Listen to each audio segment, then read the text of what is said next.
Production.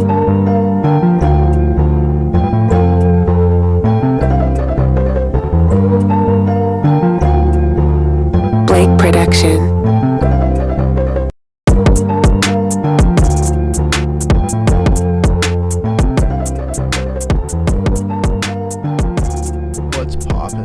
Let's look at Glxy Digital Holdings once again. So right off rip, we're looking big picture, weekly time frame. You could even put on the monthly time frame, right? We'll kind of go in and out of all these indicators here. Wave 1, wave 2, we're looking for wave 3 in the next, we'll call it up until 2025, right? The halving is coming very shortly, just under a year away from it now. The Bitcoin halving is what I'm talking about.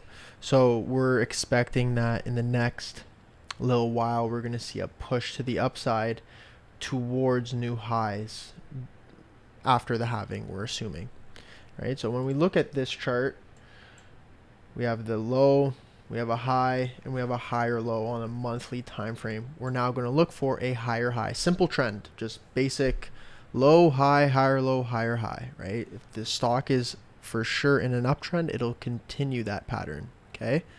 Logarithmic time or logarithmic chart, right? We're not in a regular chart. Regular chart looks kind of funky. We're using the logarithmic scale. Why? Because it's an exponentially trending stock. So if you know anything about basic math, you use logarithmic to scale exponential trends so it doesn't look insane. Like it doesn't look like just a straight fly up, right? So if you look at Bitcoin on a logarithmic chart, it looks a lot more realistic than if you were looking at a regular chart. A regular chart looks like it's a boom and bust type of investment. But if you look at it from a logarithmic perspective, it's a lot more easy to understand what's going on here, okay?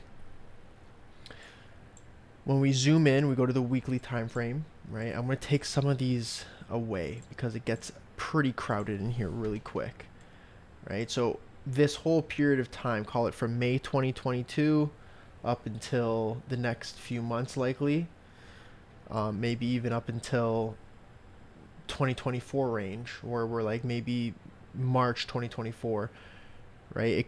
We could be stuck under this zone here.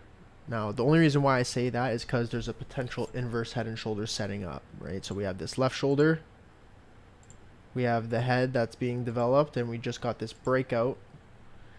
And now, over time, this move is going to need to retest previous resistance to make sure it's support, right? So, again, it might sound like I'm talking a bunch of yee-haw, yoo-hoo, or whatever, but for those who understand technical analysis, you could use it as a tool to kind of mitigate risk when you're investing, because a lot of people, and I've started to realize this more and more, again, it has to do with the psychology of just investing and trading. The average person doesn't understand technical analysis. The average person doesn't really look at charts. So their idea of investing is like, okay, I want to make money, right? I just want to make money.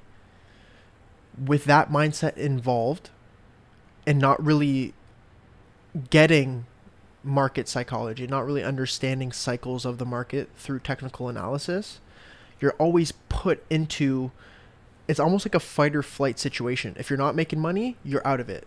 You see people making money, you want to be in it, right? So it's this trap where people won't buy around here, but they want to buy it after it's 95% up. So say we run into this resistance here, right? It's a major zone. There's probably an outstanding amount of shares in this at this level, right? So let's scroll it back real quick, take away this, and I'll try to explain this a little bit easier for you as fast as I can. Here at 575, call it 590 range, right? There's a resistance, right? So we come back, we bounce off of it, we bounce off of it. Was support here. Once we break below it, it's been acting as a resistance since November 2022. We were not able to break up over it until this past couple weeks here. So that's 231 days under this resistance. imagine this, okay? Easiest way to explain it. There's a million shares here, right? When we come back up into this range, people who are buying the shares need to weaken that zone. You can't just buy all, well, you could if there's major buying. Likelihood what's happening here is it's taking time to erase those 1 million shares at that level to let the price continue to break through to the upside, right? So say we have a million here, we have 900,000, 800,000, 700,000, 600,000, 500,000, 400,000, right? Until we finally get enough shares bought up at this range where we can break up above it, okay? What do you think is going to happen here? We had a period of time from May 2022 up until, call it November, whatever, 175 days where we're unable to break above this zone. So we go lower. It's going to take time likely to weaken this level. And that level is around, call it it's around 830, 850, 860 range, right? The highest it went up to was 932, right? So say that this is the zone. It's going to take time to weaken it. We might not be able to break above it right away. We might not be able to just go continue up to $12, $13 right away. It might take time of weakening this zone, just like we did in the past with this one, right? So this is what we're looking at on Glxy. Am I bullish? Absolutely. How would I put it? The sentiment, the market sentiment right now is super bullish in my opinion. When you're starting to see all these big banks, all of these institutional investors are now, why are they coming out of the woodworks now? Okay, all these ETFs are being filed. Why is it happening now? There's a race, like it's almost like an institutional race to get into the game while Bitcoin and other crypto investments are kind of at a low. Not even kind of, right? Let's just simply look. Previous high back in 2021, right? The previous high in 2021, we're still down 85% from that.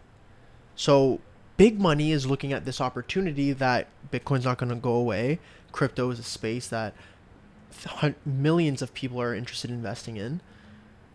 They're going to try to take advantage of it while they can, right? So again, I'm rambling. It's 7 minutes deep in the video, but I hope there's some value in this that you could learn from, right? That's why I've been doing this channel. And it's kind of been a space for me where I don't give a shit about what other people think. This is where I could put my thoughts into words and kind of help those who are interested in technical analysis, market psychology. Because I've learned over the past few years, you can't force anybody to learn this shit. Whoever's interested in it is going to want to learn it. Whoever's not isn't going to believe it, and they're probably not going to capitalize on the opportunity that's right here in front of our face. So let's do this long term. Let's capitalize.